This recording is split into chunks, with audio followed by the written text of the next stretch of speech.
ചെട്ടിയാമ്പറമ്പ government UP. സ്കൂളിൽ പരിസ്ഥിതി ദിനാചരണം നടത്തി. നാട്ടുമാവുകളുടെ തൈകൾ നട്ട് പരിസ്ഥിതി ദിനാചരണം കേളകം പഞ്ചായത്ത് പ്രസിഡന്റ് സി.ടി. അനീഷ് ഉദ്ഘാടനം ചെയ്തു. Headmistress A K. ബിന്ദു, കൃഷി ഓഫീസർ അൻസ അഗസ്റ്റിൻ, കൃഷി അസിസ്റ്റന്റ് അഷറഫ്, പരിസ്ഥിതി പ്രവർത്തകൻ N E. Pavithran Gurukkal, P V. Vijayasree, M. Shijith, K R. Vinu എന്നിവർ സംസാരിച്ചു.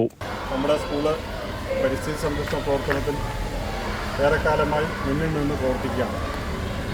ഇക്കഴിഞ്ഞ കാലങ്ങളിൽ നടത്തിയ പ്രവർത്തനത്തിൻ്റെ ഒരു അംഗീകാരമായിട്ടാണ് കഴിഞ്ഞ ദിവസം സംസ്ഥാന തലത്തിലൊരു അവാർഡ് 25,000 രൂപയുടെ ക്യാഷ് അവാർഡ് ഗവൺമെൻറ് വഴി ബഹുമാനപ്പെട്ട മന്ത്രിയിൽ നിന്ന് നേരിട്ട് തന്നെ കൈപ്പറ്റാൻ സ്കൂളിനെ സംബന്ധിച്ച് സാധിക്കുന്നത്. അതിന് തൊട്ടു മുൻപാണ് മാലിന്യമുക്തം നവകേരളം ക്യാമ്പയിൻ്റെ ഭാഗമായി ജില്ലാതലത്തിലുള്ള ശുചിത്വ പുരസ്കാരങ്ങൾ പ്രഖ്യാപിച്ചപ്പോൾ മികച്ച സ്കൂളുകളുടെ വിഭാഗത്തിൽ കേളകം പഞ്ചായത്തിനാണ് തെരഞ്ഞെടുത്തത്.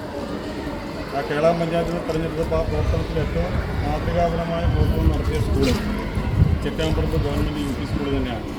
പ്രൊഫഷണൽ തൊഴിലധിഷ്ഠിത വിദ്യാഭ്യാസ രംഗത്ത് 10 വർഷത്തെ പ്രവർത്തന പരിചയമുള്ള പുഷ്പാരാം സെന്ററിൽ പ്രവർത്തിക്കുന്ന സെന്റ് ആന്റണീസ് കോളേജിൽ SSLC, +2, ഡിഗ്രി കഴിഞ്ഞവർക്കായി nursing assistant, DMLT, hotel management, hospital administration, bartending എന്നീ കോഴ്സുകളിലേക്കുള്ള അഡ്മിഷൻ ആരംഭിച്ചിരിക്കുന്നു. നിങ്ങളുടെ തൊഴിലെന്ന സ്വപ്നം യാഥാർത്ഥ്യമാക്കുവാൻ സെന്റ് ആന്റണീസ് കോളേജിലേക്ക് സ്വാഗതം ചെയ്യുന്നു. പഠനത്തോടൊപ്പം സൗജന്യ സ്പോക്കൺ ഇംഗ്ലീഷ് കോഴ്സ്, മികച്ച പ്രാക്ടിക്കൽ ലാബ്, പ്രവർത്തന പരിചയമുള്ള അധ്യാപകർ, മികച്ച ക്യാമ്പസ് സൗകര്യം, കലാകായിക മത്സരങ്ങൾ, സ്റ്റഡി ടൂർ, 100% പ്ലേസ്മെന്റ് അസിസ്റ്റൻസ് എന്നിവ ഞങ്ങളുടെ പ്രത്യേകതകളാണ്. അവർ ഹെൽപ്പ് ലൈൻ നമ്പേഴ്സ് 7025 302608, 8078 957505.